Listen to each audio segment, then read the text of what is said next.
মুহূর্তে 1.5 লক্ষ টাকা গায়েব। সিবিআই অফিসারের পরিচয় দিয়ে সব টাকা হাতিয়ে নিল প্রতারক। ভিডিও কলিং করে চিকিৎসকের অ্যাকাউন্ট থেকে 1.5 লক্ষ টাকা গায়েব করল প্রতারক। ঘটনাটি ঘটেছে নদিয়ার নবদ্বীপের মহেশগঞ্জ গ্রামীণ হাসপাতালে। এই ঘটনায় শোরগোল পড়ে গিয়েছে সেখানে।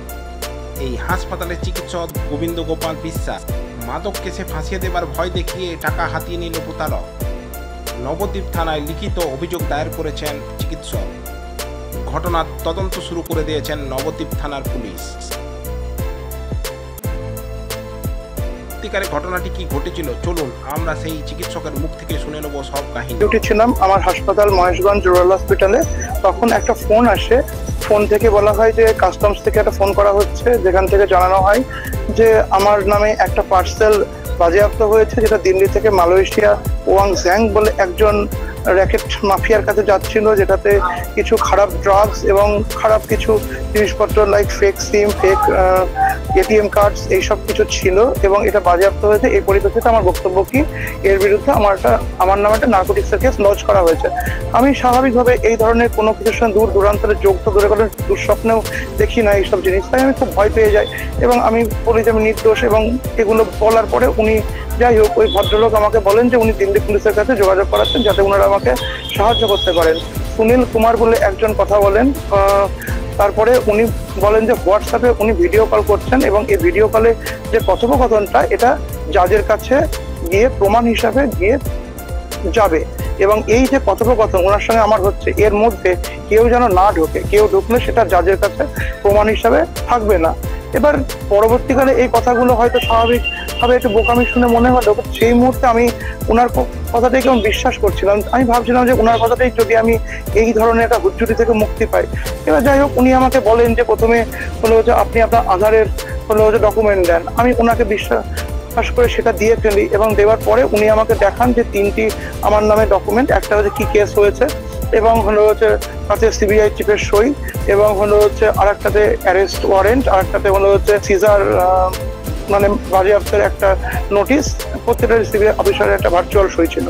এবার হলো হচ্ছে এইটা দিয়ে উনি জানান যে হলো হচ্ছে এটা খুব একটা বিরাট বড় কেস হয়ে গেছে, এটা হিউম্যান ট্রাফিকিং এর কেস। একজন হলো হচ্ছে দেশ থেকে নাকি মেয়েদেরকে পাচার করে দিচ্ছে, তাদের কে শরীরে অঙ্গ প্রত্যঙ্গ বিক্রি করে দিচ্ছে। এই কেসের জন্য ওনারা হলো হচ্ছে 380 কোটি টাকা একটা ব্যাংকে HDFC বোম্বাই মানে মুম্বাই শহরে একটা শাখায় জমা করা হয়েছে, যেই ব্যাংক অ্যাকাউন্ট নাকি আমার নামে খোলা হয়েছে। আমি তো বলি এরকম তো কোনো অ্যাকাউন্ট খুললে তো আমার কাছে তো মেসেজ আসবে, বলছে এসছে, আপনি মিথ্যা বলছেন। না আসেনি, কিন্তু উনি বিশ্বাস করতে চান না।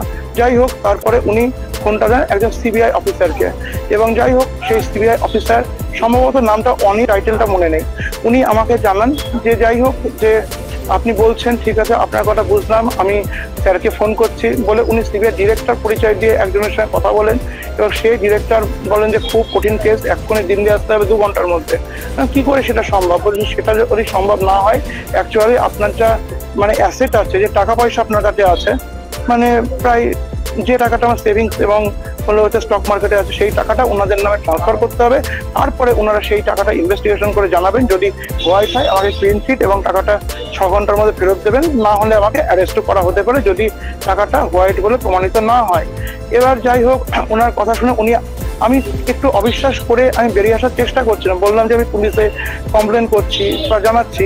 উনি পুলিশ শুনে প্রচন্ড রেগে যান এবং তারপরে বলেন যে ফোনটা রাখলেই আমার নামে হলো হচ্ছে যে অ্যারেস্ট ওয়ারেন্ট যেটা হোল্ড করে রাখা আছে সেটা হলো হচ্ছে চালু করে দেওয়া হবে এবং চালু করে দিয়ে আমাকে গ্রেপ্তার করা হবে। বাবা মায়ের সামনে থেকে এবং স্ত্রীর সামনে থেকে যদি গ্রেপ্তার হন, পরিবারের সামনে, রুগীদের সামনে থেকে অ্যারেস্ট হন, তাহলে সমাজে মুখ দেখাতে পারবেন তো।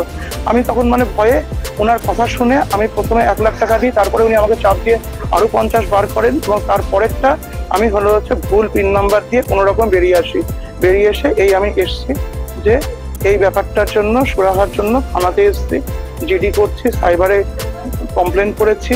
দেখা যাক ওনারা আমাকে কতটা হেল্প করতে পারেন। ওনারা আমাকে যথেষ্ট হেল্প করছেন।